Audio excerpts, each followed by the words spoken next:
અમદાવાદ શહેરમાં ભારતીય યોગ સંસ્થાન ગુજરાત પ્રાંતના 34મા સ્થાપના દિવસ નિમિત્તે વિનામૂલ્યે યોગ ઉપચાર શિબિરનું આયોજન કરવામાં આવ્યું હતું। કાંકરિયા લેકફ્રન્ટ ગેટ નંબર 1 ખાતે ભારતીય જનતા પાર્ટીના મણિનગર વિસ્તારના કોર્પોરેટર નિમિતાબેન દેસાઈએ યોજાયેલ આ શિબિરમાં દીપ પ્રજ્વલિત કરી આ યોગ શિબિરને અમદાવાદની જનતા માટે ખુલ્લો મૂક્યો હતો। આ યોગ શિબિરમાં ભારતીય યોગ સંસ્થાનના પ્રાંત પ્રમુખ દેવરાજ પટેલ, ઉપપ્રાંત પ્રમુખ બાલકૃષ્ણ અરોરા, પ્રાંત મંત્રી સર્વદમણ ભટ્ટ તથા સંગઠન મંત્રી રાજેશ કોટડિયા ઉપસ્થિત રહ્યા હતા। આ યોગ શિબિરમાં મેદસ્વીતા અને સાંધાના રોગોથી પીડિત લોકોને યોગ દ્વારા આરોગ્યમાર્ગ બતાવવામાં આવી રહ્યો હતો।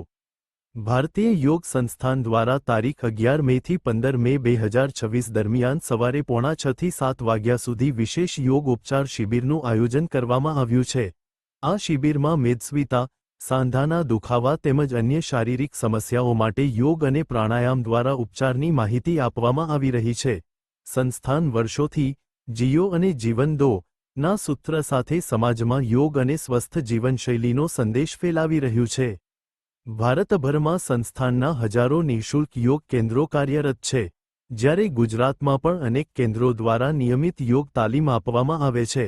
આયોજકોના જણાવ્યા અનુસાર નિયમિત યોગ દ્વારા શરીર અને મનને સ્વસ્થ રાખી શકાય છે। મોટી સંખ્યામાં લોકો આ શિબિરમાં જોડાઈ આરોગ્ય લાભ લઈ રહ્યા છે।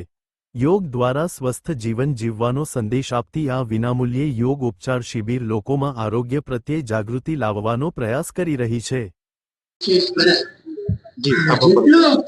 મારું નામ છે નિમિતાબેન દીપક દેસાઈ, મણિનગરના કોર્પોરેટર છું। યોગ સંસ્થા જે ઉમદા કાર્ય કરી રહી છે એના માટે તમે દેશવાસીઓને અને અમદાવાદવાસીઓને શું સંદેશ આપો? ભારતીય યોગ સંસ્થાન દ્વારા જે સારી યોગની દરેક જગ્યાએ જે ચાલી રહી છે, ઉમદા કાર્ય કરી રહી છે, એના માટે ભારતીય યોગ સંસ્થાને હું ધન્યવાદને પાત્ર આપું છું અને દેશવાસીઓને ખાસ કહું છું કે યોગમાં જોડાઓ અને યોગથી જ યોગ એટલે તમારું મન અને શરીર સાથેનું તાદાત્મ્ય છે। વૈદિક પદ્ધતિથી યોગ ક્રિયા ચાલે છે અને એનું યોગ એટલે શ્વાસ ઉપરની પકડ, શ્વાસ પર ધ્યાન હશે, તમારું શ્વાસ પર પકડ છે તો તમે નિરોગી જીવન અને લાંબુ આયુષ્ય જીવી શકશો।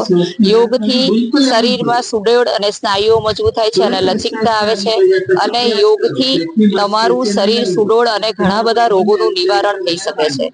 એટલે યોગ એ વૈદિક પદ્ધતિ અપનાવી અને એના પર આગળ ચાલવું જ જોઈએ અને યોગ માટે કલાક આપવો જોઈએ। અને આપણા નરેન્દ્રભાઈ મોદી સાહેબે પણ યોગને 21 જૂને એક યોગા દિન જાહેર કર્યો છે। તો એ દેશવાસીઓને એક મારી વિનંતી છે કે સવારે પોતાની શરીર માટે 1 કલાક આપો અને એ 1 કલાક તમારા આખા દિવસને અને જીવનને ઉર્જાવાન બનાવશે। એટલે યોગ જીવન માટે બહુ એક અગત્યનું છે અને યોગ સાથે ધ્યાન પણ અગત્યની એક પદ્ધતિ છે। જી, તમે સંસ્થાનો ટૂંકમાં પરિચય આપો અને આજે વિનામૂલ્યે જે ઉમદા કાર્ય કરી રહ્યા છો એ માટે તમે દેશવાસીઓને શું સંદેશો આપવા માંગો છો તે જણાવો। ભારતીય યોગ સંસ્થાન છેલ્લા 60 વર્ષથી દેશની સેવામાં સમર્પિત છે। 60 વર્ષોથી નિયમિત 365 દિવસ સર્વેને યોગ શીખવાડે છે વિનામૂલ્યે, નિઃશુલ્ક યોગ। અમારા જે સ્થાપક છે પ્રકાશલાલજી, એમનું એક સૂત્ર હતું કે જીઓ ઓર જીવન દો અને વસુધૈવ કુટુંબકમ એની ભાવનાથી આપણા ભારતીયોને ભારતીય સંસ્કૃતિ છે જેને દેશમાં વ્યાપ વધારવા માટે અને વધુમાં વધુ લોકો સુધી એને પહોંચાડવા માટે અમે લોકો કટિબદ્ધ છીએ।